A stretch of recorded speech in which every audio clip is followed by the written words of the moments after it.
Imagine standing on a beach. The sand is cold, the air tastes of salt and cordite, and rolling toward you, spinning, screaming, trailing fire, is something that looks like it was designed by a madman. Two enormous wooden wheels, each one taller than a man, connected by a drum packed with explosives. Rockets strapped to the rim, firing in every direction. It moves, it wobbles, it veers, and then it turned not toward the enemy, but directly toward the film crew recording it. This was the Panjandrum, and the British military built it on purpose. The year is 1943. The war in Europe has reached a turning point. The Allied High Command knows what must come next. An invasion. A crossing of the English Channel. A full-scale amphibious assault against the most heavily fortified coastline in human history. Adolf Hitler has spent years transforming the beaches of France, Belgium, Norway, and the Netherlands into a continuous wall of steel and concrete. He calls it the Atlantic Wall. His generals promise it cannot be broken. They are not entirely wrong to be confident. The Atlantic Wall stretches over 2,700 miles of coastline. It is anchored by enormous reinforced concrete bunkers, some with walls over 2 meters thick. Behind the waterline, the Germans have planted millions of mines, thousands of steel obstacles, and interlocking fields of fire from machine gun nests and artillery positions. Any Allied soldier who steps off a landing craft and onto that beach must cross hundreds of meters of open sand before reaching anything resembling cover, all while under direct, concentrated, withering fire. The planners in London understand the mathematics of this problem, and the mathematics are brutal.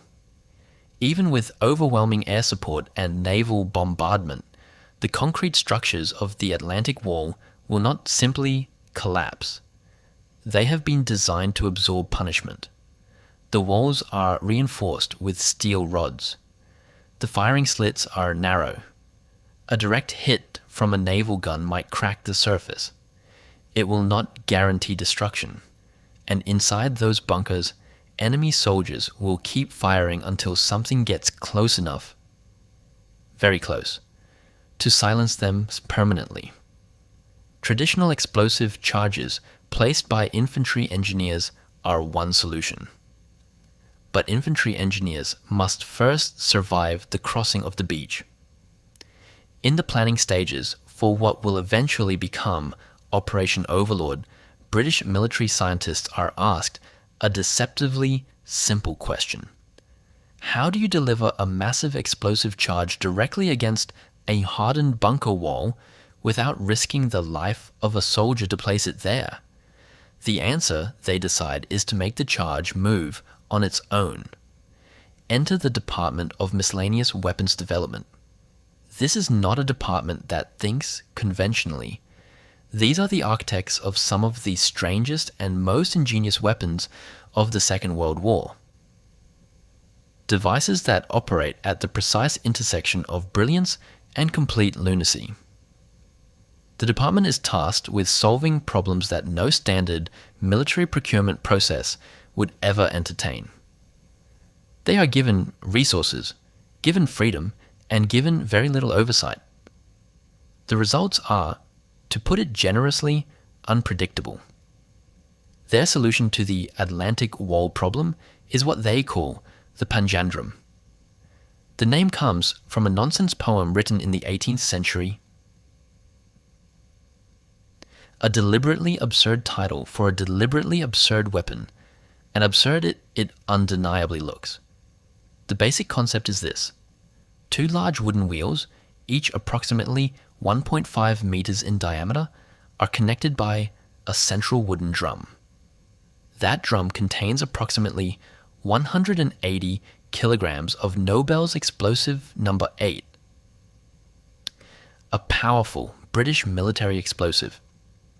The device is designed to be launched from a landing craft, roll up the beach under its own power, strike the base of a bunker or seawall, and detonate on impact. The force of that detonation, concentrated at the base of a concrete structure, would theoretically be enough to breach it. The power source for this extraordinary contraption is a collection of cordite rockets, standard naval rockets, strapped directly to the outer rim of both wheels.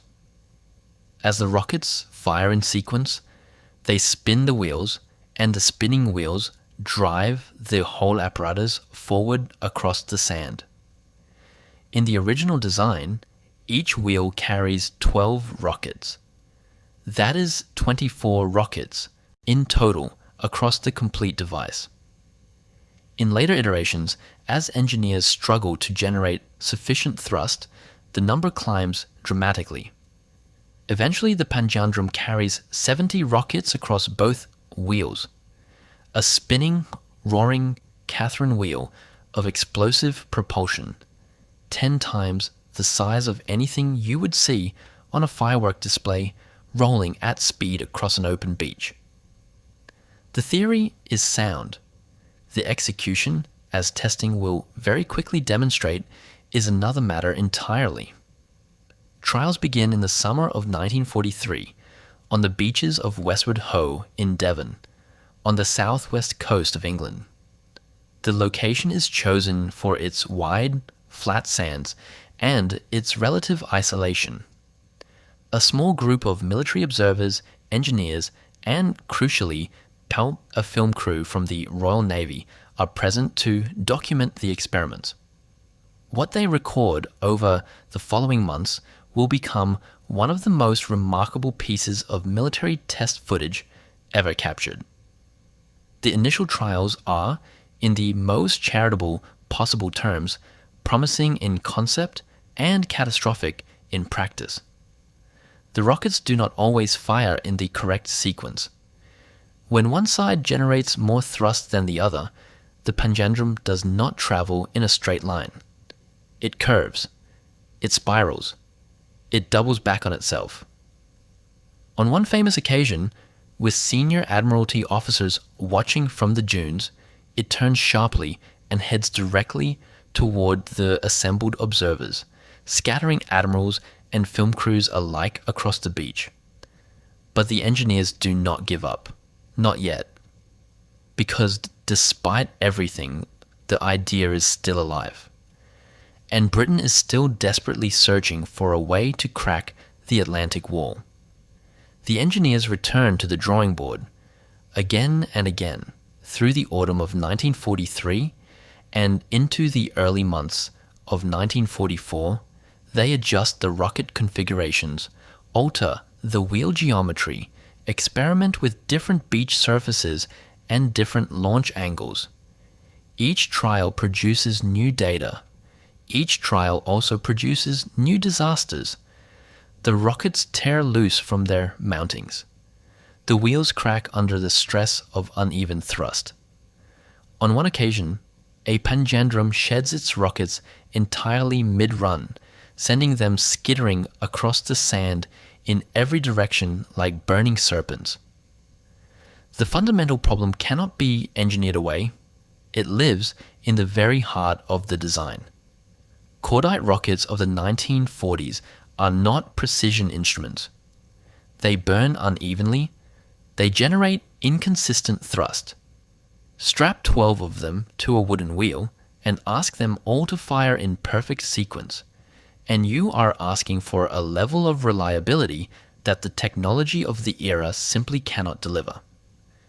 Scale that up to 70 rockets, and you have not solved the problem. You have amplified it 70 times over. Every additional rocket is another variable, another potential point of failure, another opportunity for the device to decide, entirely of its own accord, where it would like to go. And where it would like to go is almost never toward the enemy. By early 1944, the verdict is becoming unavoidable. The final recorded trial, conducted in January of that year, is the most damning of all. The Panjandrum is launched. The rockets ignite. The device accelerates across the sand with genuine, terrifying energy. And then, one by one, the rockets begin to fail and detach. The great wheels wobble. The trajectory dissolves into chaos. It curves left, then right, then back again, before finally collapsing in a shower of sparks and splintered wood far short of its target and pointing in entirely the wrong direction. The project is formally cancelled shortly afterward. The Panjandrum never fires a shot in anger. It never crosses the English Channel. It never touches the Atlantic Wall. When the Allies finally breached that wall on the 6th of June, 1944, they do so without it. They use instead a collection of solutions that are, in their own way, equally remarkable, though considerably more disciplined. Major General Percy Hobart's specialized armored vehicles, known collectively as Hobart's Funnies, performed the role the Panjandrum was meant to play. The AVRE, the Armored Vehicle Royal Engineers, carries a large caliber spigot mortar capable of firing a petard charge directly against a concrete emplacement at close range. It is slow. It is methodical. It requires a crew to drive it into danger. But it works. Flail tanks clear minefields. Fascine carriers bridge ditches. Churchill tanks lay portable roadways across soft sand. Where the Panjandrum promised automation and distance, Hobart's machines offered precision and reliability at the cost of the human beings inside them. The contrast is instructive. The Panjandrum was conceived as a way to remove the soldier from the equation entirely. No crew, no exposure, no lives risked in the final, lethal stretch of open beach. It was, in its ambition, a genuinely humane idea dressed in the most outrageous possible engineering. The machines that actually fought on D-Day were piloted by men who absorbed the danger the Panjandrum was supposed to eliminate. Those men paid the price. The Panjandrum, for all its fire and fury, never had to. After cancellation, the surviving prototypes are quietly dismantled. The test footage is classified, not for any great strategic reason, but simply because the military has little enthusiasm for publicizing its more spectacular failures during an active war. The film sits in an archive. The engineers move on to other problems. The admirals who ran from it on that Devon beach presumably never mention it in their memoirs. The Panjandrum fades from the record almost entirely. It resurfaces only decades later, when the test film is declassified and released to the public. Those extraordinary images, the spinning wheels, the trailing rockets, the scattering observers, spread quickly because they are exactly as absurd as they sound. The Panjandrum becomes a curiosity, a footnote, a punchline in histories of eccentric British wartime invention. What is lost in the laughter is the genuine desperation that produced it and the genuine ingenuity of the men who tried to make it work. It failed. But it failed while attempting something no one else had even dared to try. Sometimes that counts for something. If you want more stories of forgotten weapons that almost changed history, subscribe. There are stranger machines than this one waiting to be found.